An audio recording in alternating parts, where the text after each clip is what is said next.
Em nome do Pai, do Filho e do Espírito Santo. Amém. Hoje aqui, rezando com a palavra, vamos meditar sobre o valor da unidade e também sobre a nossa Santa Igreja. Como nós devemos zelar por ela e buscar dentro da nossa Igreja viver essa unidade. E a unidade na diversidade de dons, de carismas, de ministérios. Sabemos que toda forma de divisão, ela lacera, ela rompe, aparta. A união é tão importante para Deus que Ele menciona na palavra, né? Ó, como é bom viverem unidos. Está lá em Eclesiástico, né? E como é bom viver unidos no mistério da unidade da Santa Igreja. Deus quer nos comunicar através do Santo Espírito a paz através da unidade. O Espírito Santo é um espírito de unidade. E nós conseguimos sentir paz quando há unidade. O Espírito Santo é que nos une, vivifica, dá força, dá coragem para nos mantermos unidos e firmes. Por isso Deus dirige a sua palavra a cada um de nós, e a palavra de Deus é a verdade. Essa verdade é que nos santifica, e ela é santificada também através da igreja. A palavra de Deus permeia a nossa vida e Deus nos toca não só através das Escrituras, mas também pelos sacramentos, pelo qual, a partir da sua palavra, nos consagra, abençoa. Ele nos toca também através da igreja, que é a fonte principal de bênçãos em nossa vida.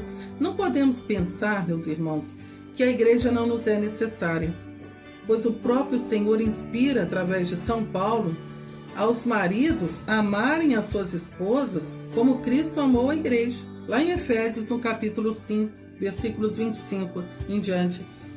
Ele fala que assim como Jesus, né, entregou-se à igreja, entregou para ela para santificar, assim também o marido deve santificar a sua esposa. Ele faz essa comparação, porque a igreja é o sacramento universal.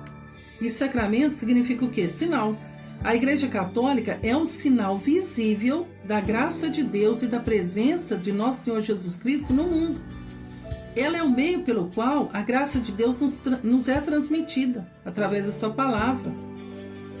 E como Deus se relaciona através dela com o mundo? Ela é a luz dos povos, ela é universal, isso por uma determinação divina. Deus determinou assim através de nosso Senhor Jesus Cristo. Por isso, ela é muito atacada. Mas o próprio Jesus nos disse em sua palavra, lá em Mateus, no capítulo 16, quando ele se refere a Pedro, ele diz: Pedro, tu és pedra, e sobre ti edificarei a minha igreja. E ele declara que as portas do inferno não prevalecerão sobre ela. Essa declaração mostra uma igreja invencível, porque é guiada pelo Espírito Santo, dotada de carismas e dons dados pelo Espírito Santo. E ele declara também que as forças do mal não poderão derrotá-la. Em outras palavras, Deus a constituiu a igreja de tal forma que ela será capaz de superar qualquer obstáculo. Por isso aqui hoje, meditando na unidade da igreja, eu te convido a pensarmos sobre isso, a refletirmos sobre isso. E realmente, até o final desse vídeo, você assumir o compromisso de zelar pela unidade da Santa Igreja, de amar a Santa Igreja e ver nela o amor de Deus se manifestando na sua vida.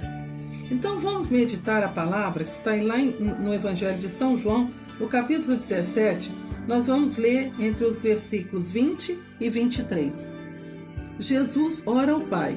Então, no versículo 20, ele vai dizer assim: não rogo somente por eles, mas também por aqueles que por sua palavra hão de crer em mim, para que todos sejam um, assim como tu, Pai, estás em mim e eu em ti, para que também eles estejam em nós e o mundo creia que tu me enviastes. Dei-lhes a glória que me destes, para que sejam um como nós somos um, eu neles e tu em mim, para que sejam perfeitos na unidade e o mundo reconheça que me enviastes e os amastes como amastes a mim. Que belíssima palavra! O capítulo 17 do livro de São João se destaca com a oração sacerdotal. E Jesus é o sumo e eterno sacerdote, o mediador entre nós e o Pai. Ele ofereceu-se a si mesmo e instituiu os sacramentos dentro da igreja. E ele instituiu para quê? Para dar continuidade à sua missão, para dar continuidade à sua obra. Então, nesse discurso que ele realiza ali na última ceia, ele mesmo orou ao Pai. Então, quando nós olhamos a oração sacerdotal, no capítulo 17, ele ora ao Pai em favor de si mesmo, ele ora ao Pai pelos discípulos e ele ora também ao Pai por nós, pela unidade. Ele roga por nós, seus discípulos, ele roga por nós, pela igreja. Ele sabia que nós seríamos atacados. Isso é fato. Deus intercede por nós junto ao Pai, o próprio Jesus intercede por nós junto ao Pai, dentro da igreja, na igreja e através da igreja. É claro que nós temos problemas. Isso fica claro, porque se Jesus orou antecipadamente por nós, é porque sabia que teríamos problemas. Nós temos problemas de divisões, né? Isso é fato. A igreja ela permanece firme na sua doutrina, porém quantos não a atacam? Atacam de fora para dentro, ou de dentro também para fora, ela é atacada.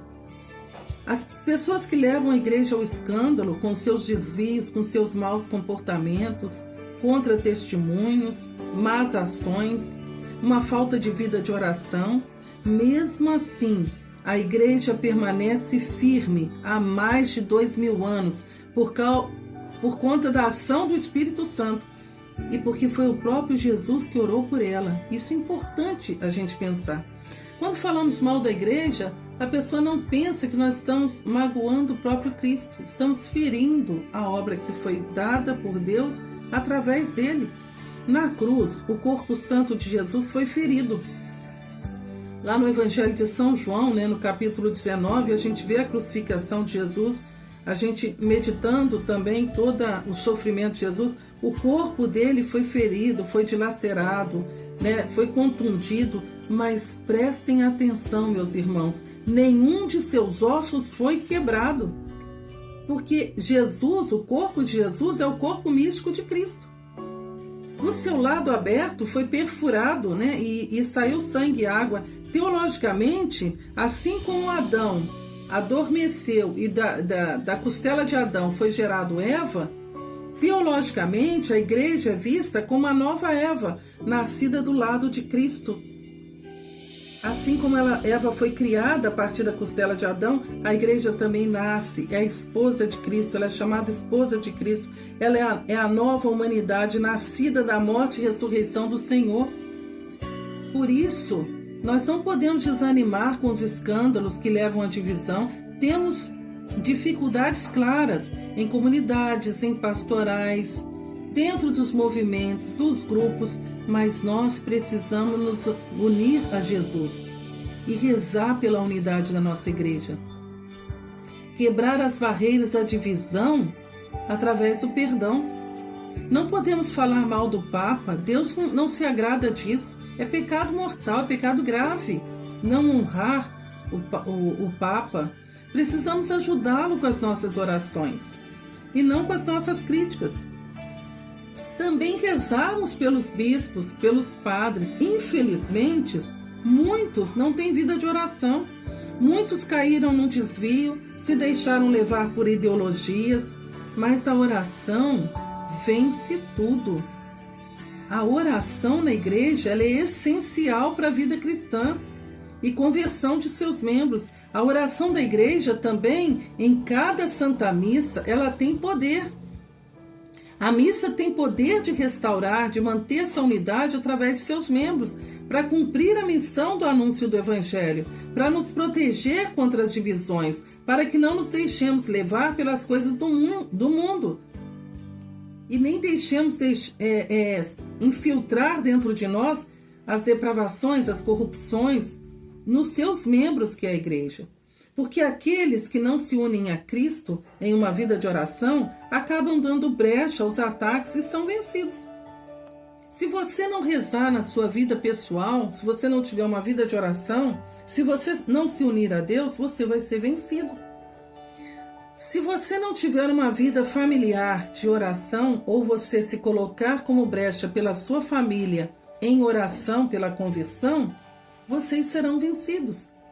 Deus, quando chama a palavra nos diz, né? Crê no Senhor Jesus e será salvo tu e tua família, lá em Atos dos Apóstolos. Porque quando Deus chama Deus está pensando na família inteira, Deus quer salvar a todos.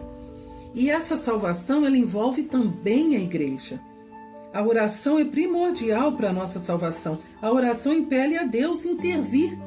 Crê no Senhor Jesus, crê você, vai você, permanece firme você, comunga você, confessa você, e a sua santificação vai gerar fruto em sua família, fruto poderoso de conversão, de salvação. E para você confessar, você precisa da igreja.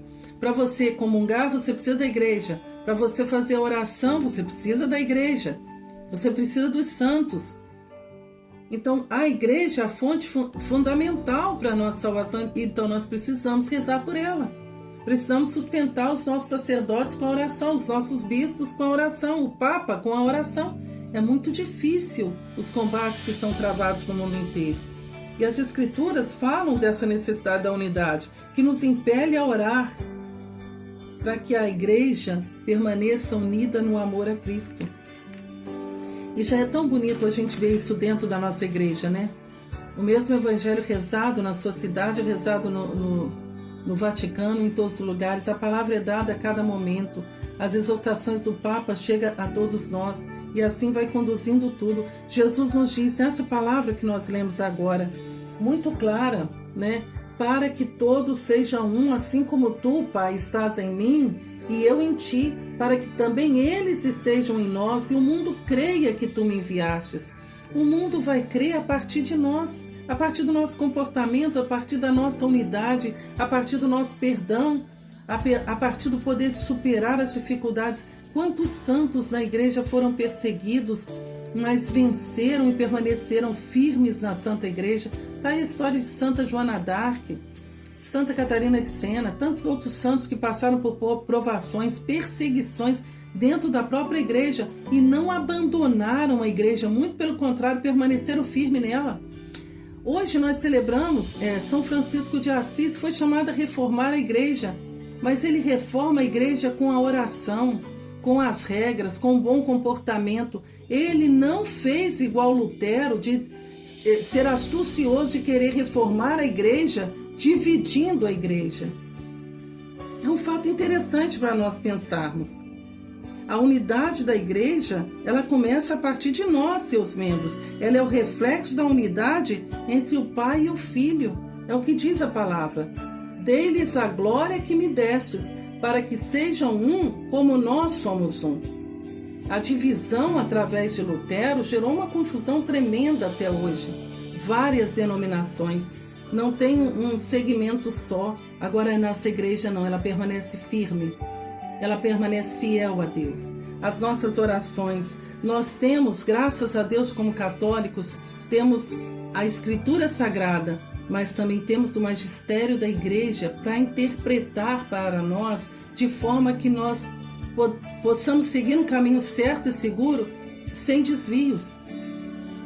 Por fim, vou manifestar uma revelação mariana muito interessante, ocorrida em 12 de abril de 1947, em Roma, onde Nossa Senhora se manifesta a um homem de 34 anos chamado Bruno Carnacciola, adventista. Era católico, mas se tornou adventista, influenciado por um oficial luterano quando ele lutou na Guerra Espanhola. Então ele foi influenciado e acabou se tornando adventista e protestante no sentido literal. Ele atacava mesmo a igreja, ele era fanático, tão fanático que ele não se contentava. Eu não sei se vocês conhecem pessoas assim, mas tem pessoas que não se contentam só em protestar. Elas querem te convencer a mudar de igreja, elas querem te convencer. E às vezes não tem argumentos muito sólidos, então eles partem para o ataque. Então ele atacava o Papa, ele atacava os dogmas da igreja, ele atacava Nossa Senhora com um fanatismo extremo, que o levou a planejar de tal forma, ele estava tão obcecado, que ele planeja matar o Papa, que na época era o Pio XII. Então ele tinha 3 filhos, ele tinha uma esposa católica, a esposa dele, e é interessante esse fato, ela era devota do Sagrado Coração de Jesus. Em outras palavras, ele tocava também o terror em casa, porque aí ele queria que ela acompanhasse ele se largando a igreja. E no entanto ela permanecia fiel. Ela, até com todas as dificuldades que ela tinha, ela sempre comungava nas primeiras sexta-feiras, e a gente sabe que a comunhão da primeira sexta-feira é uma comunhão reparadora. Então ela repara também. Então essa mulher rezava, em outras palavras, reparando, pedindo perdão a Deus também pelos pecados do marido, pelo protestantismo, por aquela situação toda que ela vivia, que era uma situação de opressão. Ele queimava imagens, queimava crucifixo, é o único crucifixo que tinha em casa, queimou, permanecia naquela obstinação. E ela, ao contrário, permanecia na oração, procurando reparar o coração de Jesus a cada primeira sexta-feira. E ele insistia, empedernido. Ele chegou a comprar um punhal, escreveu no punhal as inscrições Morte ao Papa e se preparava para uma conferência para atacar os dogmas da igreja. Estava tudo pronto. Ele, obstinado, fazia tudo isso. Foi aí que tudo mudou. Foi aí que entrou uma intervenção divina. Nossa Senhora, como uma boa mãe, ela apareceu aos 3 filhos dele que brincavam de bola e de repente a bola cai dentro de uma gruta. E aí eles vão buscar essa bola e ele foi tentar ajudar as crianças. E as crianças olharam e viram uma bela senhora e logo caíram de joelhos. E essa senhora sorria para elas. Crianças de 10, 7 e 4 anos. Ele de início ele não viu, até que o véu foi retirado de suas vistas e Nossa Senhora se manifesta como a Virgem da Revelação. E lhe deu uma mensagem clara, que serve também para nós nos dias de hoje. Ela se revela a ele e diz assim: eu sou aquela que está na Trindade. Eu sou aquela que está na Trindade divina. Sou a Virgem da Revelação. Tu me persegues, mas agora basta. Entra para o Santo Redil. A corte celeste na terra obedece à autoridade do Papa. Maria se apresenta como a Virgem da Revelação, com uma Bíblia cinza abrasada no peito, é a imagem dela, e nos mostra nessa revelação a Sagrada Escritura, interpretada segundo o magistério da Igreja. Sem o magistério, sem o Papa, os bispos, os cardeais, se corre o risco de interpretar as Escrituras de maneira subjetiva. E aí já é um ponto, ele era protestante, atacava a igreja, e olha como a Virgem Maria se manifesta a ele. Uma Bíblia na mão, mas olha, volta para o redil. Volta para o redil. Basta, chega. A corte celeste na terra obedece à autoridade do Papa. Olha o que a mãe diz. Ela exorta aqueles que estão fora também a voltar para o redil. É uma linguagem de ovelha, Convida a retornar à fonte de graça.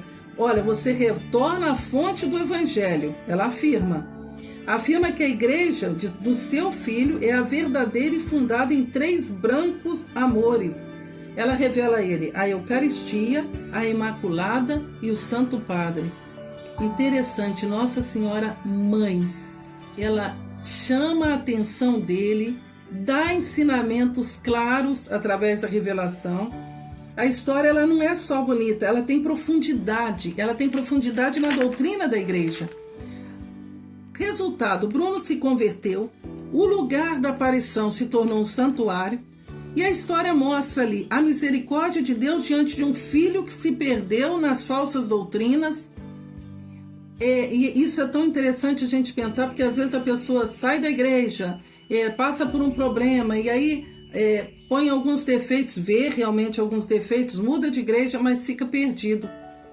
E aqui, nessa aparição, mostra a autoridade da igreja, a autoridade da mãe, que corrige, que intervém, que indica o caminho da salvação, que indica o retorno. A oração da esposa também foi fundamental na conversão de Bruno. E por fim, Nossa Senhora pede a ele para ir se reconciliar com a igreja através procurando o sacerdote, né? Além dele procurar o sacerdote, ele teria também que procurar o Santo Padre, o Papa, fazer uma confissão geral. Ou seja, para você retornar para a igreja, você tem que passar pela igreja, dobrar o seu orgulho e pedir perdão, e perdão por meio de um sacerdote, porque é a ele que foi dada a autoridade para perdoar os pecados aqui na terra. Eu não posso dizer com meu orgulho, não, eu confesso em casa, Deus me entende, eu falo com Deus e Ele sabe. Não, você precisa de um sacerdote da Igreja Católica, um sacerdote consagrado ao Senhor, para que ouça os seus pecados, e na pessoa de Cristo Jesus, porque Ele está ali em persona Christi, Ele tem o poder e a autoridade de perdoar os seus pecados aqui na terra, e Nossa Senhora manda ele procurar. Manda ele procurar o Papa, manda procurar o sacerdote. E ele, convertido, ele procura o Papa Pio XII. Lhe entregou o punhal, né? A essa altura o Papa já tinha ciência da aparição que estava sendo manifestada a ele, e disse que aquela adaga, levou a adaga, que ele queria perfurar o Papa. Ele disse, olha, essa adaga, com a inscrição morte ao Papa, ela seria para te matar. E o Papa vira para ele e diz assim, ele diz a Bruno, né? Olha, se você me tivesse matado, só teria dado um novo mártir à igreja e a Cristo uma vitória de amor. Ou seja, o Papa tinha tanta ciência da oração, da entrega dele a Deus, que ele estava disposto até a se entregar a Cristo como um mártir e ao mesmo tempo dar a Cristo uma vitória de amor, de perdão. E o Papa acrescentou que o melhor perdão é o arrependimento. Ontem nós até meditamos aqui no Rezando com a Palavra sobre o arrependimento. Quem não viu, volta lá na reflexão de ontem, falando sobre o arrependimento. Nessa história, nós podemos ver o poder da oração da esposa, o poder do sacramento, do casamento, né, que ela recebeu, é poderoso. Ela rezar pelo marido, ela não parou na dificuldade, ela não parou separando dele, ela sofreu tudo por amor e rezando com confiança. Então o poder da oração da esposa levou à conversão do marido. O poder do arrependimento, Deus intervém através da Virgem Maria, leva ele à conversão. O poder do perdão da Santa Igreja, o perdão do Santo Papa. O fruto disso, um santuário que hoje está lá em Roma, e que o fruto principal são as grandes conversões, mais conversões para a igreja toda, mais pessoas se arrependendo, mais pessoas rezando pela unidade da igreja. E ela ainda inclui nessa revelação o pedido para que nós possamos rezar o terço todos os dias e rezar pela unidade da igreja, rezar pelo magistério da igreja, rezar pela conversão dos pecadores. Nós estamos unidos uns com os outros. Nós estamos interligados uns com os outros. A nossa igreja, ela é divina. Ela é santa. Ela não é pecadora. A igreja é santa. Ela é pecadora nos seus membros, mas ela é santa. E a igreja, ela não é só aqui na terra. Ela é a triunfante, é a militante e a padecente. Todas são igreja, mas é uma igreja só, una. Unida ao Pai, ao Filho e ao Espírito Santo. É uma grande graça. A igreja realmente ela é sobrenatural. Ela é uma instituição divina e foi da vontade de Deus a essa determinação. Então, meus irmãos, não vamos lutar contra a igreja. Não vamos brigar com os membros dela. Vamos rezar. É claro que tem situações que precisamos mesmo levar ao diálogo, colocar as situações às claras e lutar para que a doutrina da igreja permaneça sempre firme e fiel. Precisamos nos unir aos padres, aos bispos que rezam pela igreja e que têm boas intenções, e rezar por aquela parte da igreja que ainda não se encontrou. Não se encontrou porque não vive uma união perfeita ainda com o Senhor. Não nos deixemos levar pelo desânimo, pelo comportamento de líderes incrédulos. Permaneçamos firmes na fé. Não saia da igreja, não busque outras denominações, não se deixe levar por ideologias ou falsas inspirações. Volte para a igreja, faça uma confissão geral, aprenda a doutrina da igreja. Você Você verá que as portas do inferno não vão prevalecer sobre a sua vida, nem sobre sua família, nem sobre o seu casamento. Rezemos com confiança, rezemos com devoção, rezemos com esperança, porque a esperança não nos decepciona. Por isso eu convido você a rezar comigo a oração que o Senhor nos ensinou, que é uma oração bíblica, também a oração de Nossa Senhora, e pedindo a intercessão dela, a Virgem Santíssima, a Virgem da Revelação, pela unidade da Santa Igreja. Pai nosso que estais nos céus, santificado seja o vosso nome. Venha a nós o vosso reino, seja feita a vossa vontade, assim na terra como no céu. O pão nosso de cada dia nos dai hoje, perdoai as nossas ofensas, assim como nós perdoamos a quem nos tenha ofendido, e não nos deixeis cair em tentação, mas livrai-nos do mal. Amém. Ave Maria, cheia de graça, o Senhor é convosco. Bendita sois vós entre as mulheres, e bendito é o fruto do vosso ventre, Jesus. Santa Maria, Mãe de Deus, rogai por nós, pecadores, agora e na hora de nossa morte. Amém. Glória ao Pai, ao Filho e ao Espírito Santo, como era no princípio, agora e sempre. Amém. Somente o amor, sem limites e sem julgamentos, pode conduzir a inteligência humana ao conhecimento da verdade. Fique com Deus. Encerramos mais um momento de reflexão rezando com a palavra e temos mais conteúdos como este aqui no canal. Se você não é inscrito, se inscreva no nosso canal e compartilhe esse conteúdo para que a palavra de Deus chegue até outras pessoas que precisam também experimentar o amor e o poder de Deus. Em nome do Pai, do Filho e do Espírito Santo. Amém.